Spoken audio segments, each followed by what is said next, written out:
नमस्कार मंडळी, welcome back to the everyday with Gayatri blog. आजचा ब्लॉग खूप स्पेशल आहे, कारण आज आपल्या नवीन घरातील पहिला गुढीपाडवा. तुम्हा सर्वांना गुढीपाडव्याच्या हार्दिक शुभेच्छा. चला आता मी टाईमपास न करता घरातील कामाला सुरुवात करून घेते.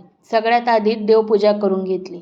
मी कालच मार्केटमधून एक नवीन धूप घेऊन आले, तर तो आज लावला आणि खरंच घरात खूपच एकदम प्रसन्न वातावरण झालं. नंतर मस्त असा चहा घेतला.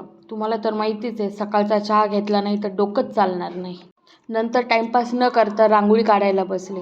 पहिले 2 मिनटं वाटलं आज परफेक्ट रांगोळी काढणार, पण नंतर डिझाईन स्वतःच चेंज होत गेले. पण खरं सांगू, परफेक्ट नसली तरी मनापासून काढलेली रांगोळी सुंदर असते. आता यानंतर जेवणाचं बेत. मेनू एकदम सिंपल होता. पुरी, भाजी, भजे आणि पापड आणि हो, गोडमध्ये श्रीखंड. नंतर एकीकडे देवाचं नैवेद्य भरून ठेवला आणि दुसरीकडे लगेचच सर्व सामान गोळा केलं पूजेला लागणारं, कारण की ऐन टायमाला फजिती नको.